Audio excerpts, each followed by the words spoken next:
every magazine, whether it be live or be it printed, needs a column. And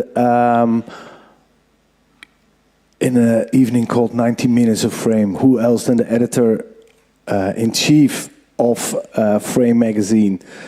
I would almost say Mr. Frame himself.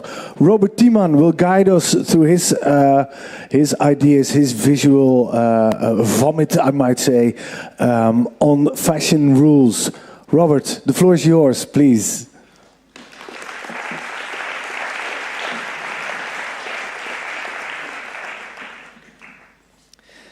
Thank you, Jeroen. Hi again. Are you enjoying yourselves? I hope so. There's a thing going on between frame and fashion retail. And it started in issue 1. That's now 16 years ago. We started in 1997, December 1997. In the very first issue, which you're looking at now, we had a story on flagship stores for Nike, Diesel, and Swatch, to be precise. And never ever before had we heard, or had I heard, of the phenomenon flagship store. What was it, a flagship? The word flagship was new. The magazine was new. It felt like a brand new world. And then we had a correspondent in Japan, and she brought us in touch with a great talent in retail design called Wonderwall.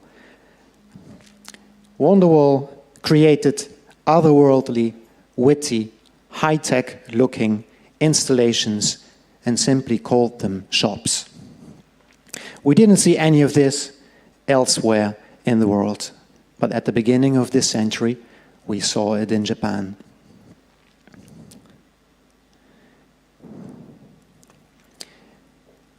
Not much later, another phenomenon struck us.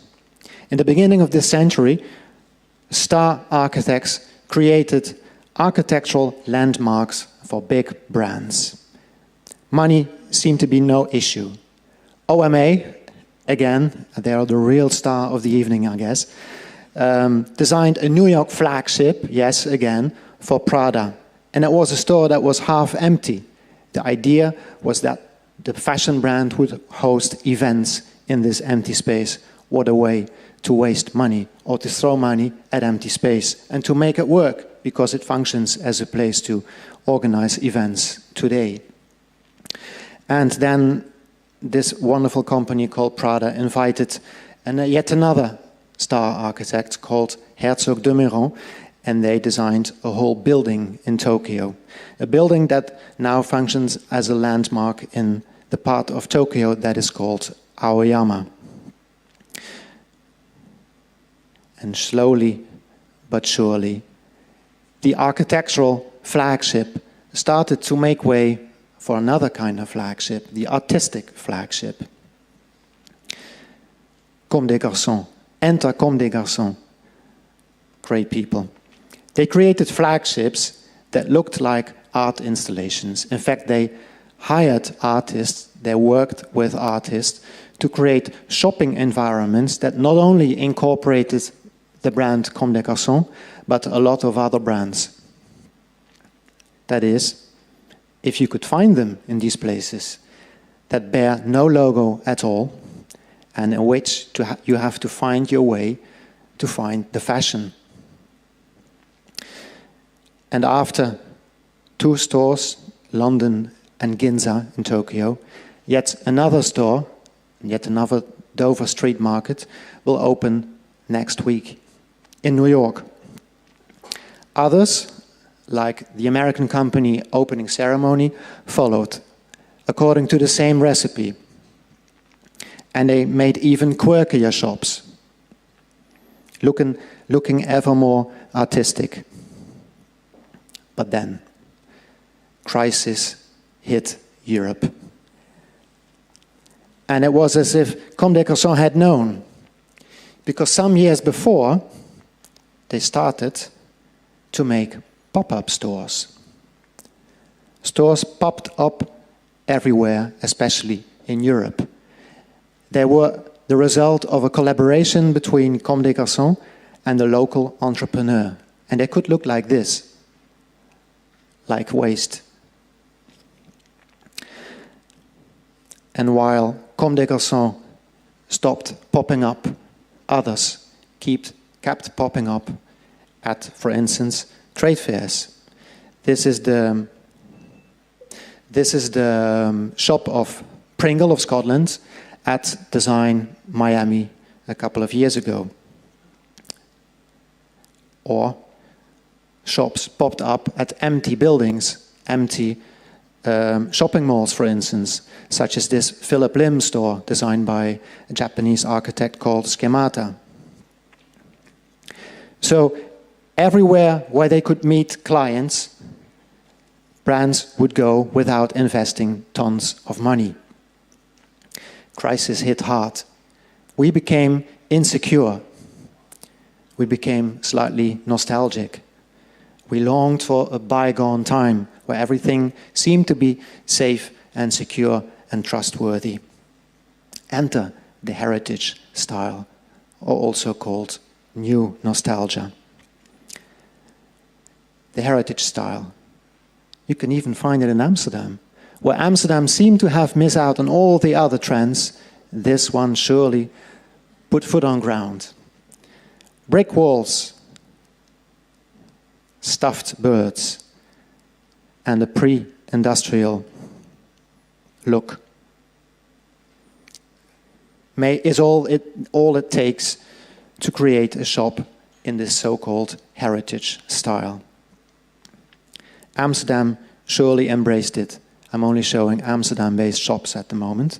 And the last one is Good Jeans at Albert Kuip Market. All these shops, they in fact look back at a history that never took place. They invented history.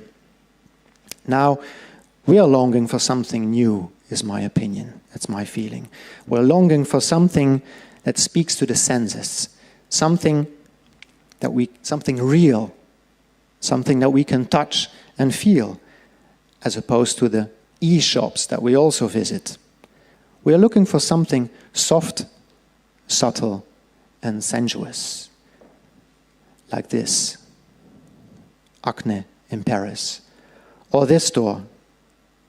And the blue stuff that you see on the walls actually is rubber, very soft. This new style can also have a high-tech appearance, yet it's a high-tech with a highly human feel to it. These kind of shops can be very, very simple, yet very, very elegant. Have a look at this one, and this detail of the shelving. Or yet another one, that we showed already. Another one for Hermes by the same designer, Faye Toogood. Keep an eye on her. She's a real talent at making this kind of soft and warm, welcoming environments. This is a shop she made for Hermes in London. That's on in London at the moment. And it's made with leather and resin. And the resin and leather combination looks like blood. So, when earlier this year I was in Milan and I entered the shop of fashion designer Antonio Maras. He has his own brand, but he's also the creative director of Kenzo. I instantly knew that it had arrived. A shop with genuine personality, almost alive.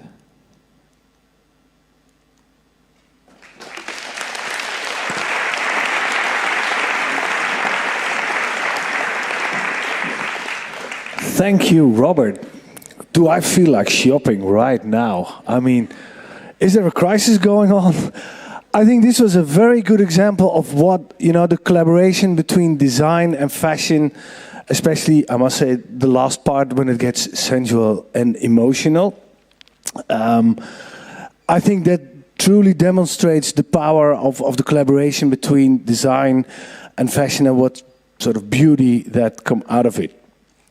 How can we top, examples like this? It's hard, but I think we can manage.